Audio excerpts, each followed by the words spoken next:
Hello, and welcome to a Level Upisode. Gentlemen, you are level 4. You've done it. You've made it into the second twos. You've essentially doubled your level. Yeah, that's crazy. That's crazy right there. It is nuts that we're going into episode 9 already. That's like it feels very fast. I feel like in season 1, it took a long time to get to 9, but I don't know. Regardless. It's also weird because it just felt like we were starting. I remember being like, oh, wow, this is big. We're going into our next long form. But now I'm just Flit. Yeah. I am him now. And that's fine. Well, tell me what Flit gets at level 4. Flit right at now. level 4 gains a thing called temporal aggression. I can effectively... Huh? It's an intense name. It's a great name, yeah. I basically get to spend paradoxes to change damage dice whenever I want. So basically, if I have like an 11 and I rolled a d8, I can trade that 11 to it basically be its highest number. So it'll be an 8.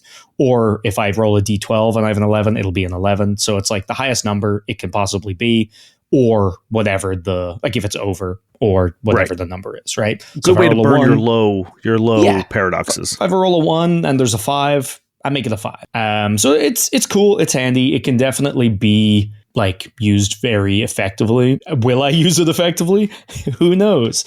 I feel like that's a good one for crits. You know what I mean? Like nothing sucks more than like rolling 2 1s on a crit and being like, I do 4 damage. Whereas like if you 100%. have a 5, that's a much bigger hit.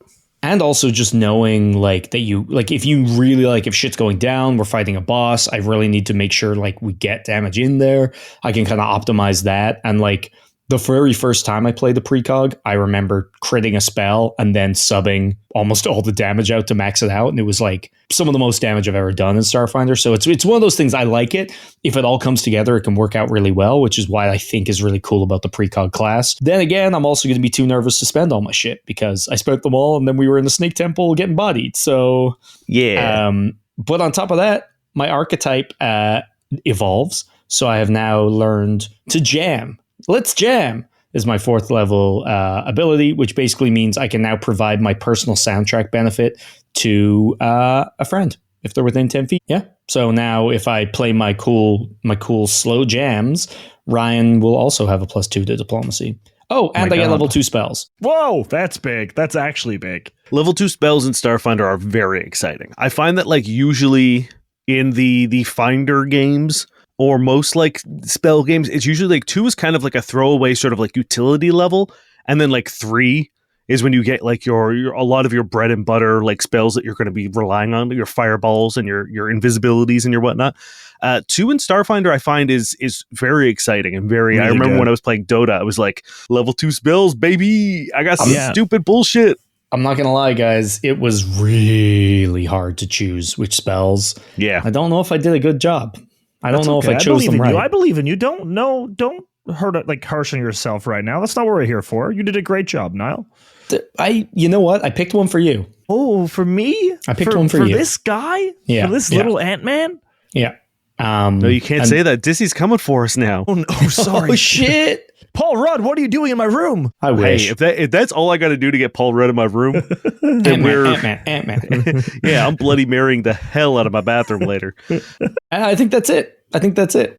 Hell yeah. Ryan, what does Flynn get? So at level 4, I get my second evolutionist adaptation. This one I just went with straightforward. Like the first every 4 levels they upgrade. So like right now, or sorry, I'm still in the first selection of adaptations, so they're not that exciting. So I just went with something that just seemed pretty bread and butter. It's called Amplify Strength. So when Vlinigan has at least 3 mutation points, he gets like a +2 enhancement bonus to strength. Hell yeah. Pretty cool. So my damage goes up, and I get bonuses for like bull rushes and stuff. And then I can't do it now, but as soon as my mutation pool goes up a little bit, that bonus goes up when I have 6 points. Right now I can only have a max of 5, but when I'm able to have more than that, that bonus gets better. Nice. Yeah, and then also because I'm now level 4, I get to change my free adaptation. And the new one I have is really cool. I think it's I think it's going to be so good that it's probably actually going to be trash, because that's usually how these things work for me. That I'm like, this is so great. I have Force Souls Mark 1. So what this does is that now Vlinigan can make little force fields under his feet and walk on the air. Yeah, it's basically airwalk, right? It's just airwalk. It's just That's a free airwalk, which is pretty good. Man, just a little peek behind the curtain. This is kind of like 10-minute rest territory, but that's going to pair well with a certain something I have prepared for you guys later. God, it's a pit of snakes, isn't it? Quicksand. It's quicksand. It's probably a bat creature that can fly in the air and fuck us up.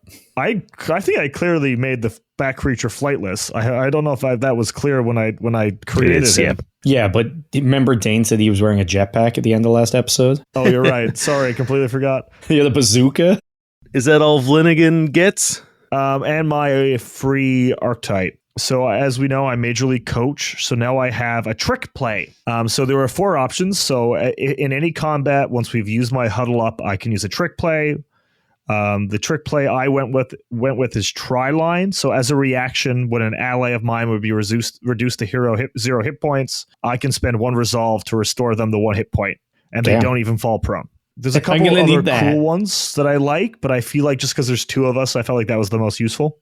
You looked at your very frail butterfly friend and you were like, yeah, I can't get the cool shit. Like there was another one called like Take a Dive, which like I could have given us bonuses to area effect reflex saves. There was Buzzer Beater, which will probably be the next one I take in a couple levels. Yeah, it's very cool. Also, cool archetype. Yeah, dude. Thanks, Dane. Thanks, Daddy Space GM.